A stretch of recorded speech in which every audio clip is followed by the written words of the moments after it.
Gaston Lebiki lance une sonnette d'alarme à travers son livre intitulé Racines perdues. Cet ouvrage est donc une nouvelle de 42 pages et a été édité par la maison Edilivre à Paris en France. Il a été présenté ici en République du Congo par le club de lecture et d'écriture pour une seconde fois ce 2 décembre 2024 à l'Institut français du Congo de Brazzaville. Monsieur Gaston Lebiki lance un cri d'alarme sur l'homme et ses origines dans le contexte d'esclavagisme ou d'immigrés, tout en mettant le test d'ADN à profit avec l'évolution de la science. Il a fait une similitude sur le récit de la vie sociale d'un enfant. Dans mon récit, j'ai simulé un fait social d'un enfant né et qui a été récupéré par l'Église catholique aux premières heures de sa naissance parce que sa maman étant décédée au moment de son accouchement. Et cet enfant, justement, ayant quitté les parents très tôt, sinon aux premières heures de sa naissance, ne se retrouve pas.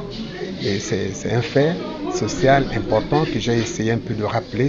Il fait une similitude entre la tradition et justement les principes de l'Église catholique, pour ne pas parler des vertus. Vous savez que on a toujours pensé que la société africaine, l'histoire de la société africaine commence avec l'arrivée du colon.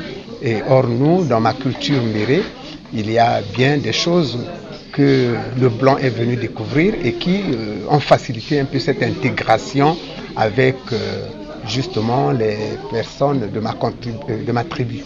Voilà pourquoi j'ai dit dans mon livre que, à cause justement de ces principes de partager entre ce que nous appelons chez nous les Nzobi et l'Église catholique, il y a eu une sorte de communion et qui a facilité l'implantation de l'Église chez nous. Ce livre avait été publié pour la première fois en février 2022 par la maison Edilivre à Paris en France et là pour une seconde fois ici en République du Congo par le club de lecture et d'écriture CL en sigle, qui a jugé bon qu'il était nécessaire de faire savoir au public congolais ce que l'auteur révèle dans cette œuvre, comme l'indique le coordonnateur de cette organisation d'écrivains congolais. Mais écoutez, cette œuvre, en fait, c'est un appel à nos origines, un appel au retour, justement, à nos sources. Comme vous le savez, nous, on a subi la colonisation et donc on a été un peu déracinés de notre civilisation, de notre culture. La sélection, ça se fait en début d'année. Chaque début d'année, nous avons justement notre commission de programmation qui essaie de faire le tour de tous les écrivains, que ce soit les écrivains d'ici et de l'extérieur. Et donc comme ça, on choisit quels sont les auteurs que nous allons recevoir au club, mais surtout des auteurs qui sont déjà encore vivants. Donc ça nous permet d'échanger avec eux directement. Mais le choix de ce bouquin, c'est comme j'ai dit, c'est simplement parce que c'est une œuvre qui aborde des questions essentielles, encore des questions historiques donc de notre vie en tant que Congolais, on va dire, mais qui arrive justement à faire le rapprochement. Vous savez, nous sommes très religieux.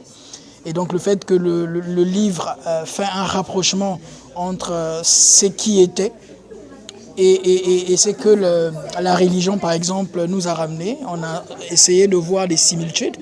C'est aussi pour dire que la religion ne nous a pas forcément appris de nouvelles choses, parce qu'il y a des choses que nous connaissions déjà, mais que nous avons valorisées très peu. Et en faisant justement la lecture de ces livres, ça nous permet effectivement de se rendre compte que nous avons une civilisation qui vit. Et c'est juste notre ignorance qui fait qu'on pense apprendre plus des autres que de nous-mêmes. Bien qu'étant vétéran dans l'écriture, c'est la première fois que ce dernier présente publiquement une de ses œuvres. Écrivain et homme politique, Gaston Lebiki est un cadre de banque et passionné de la culture congolaise dans toutes ses formes.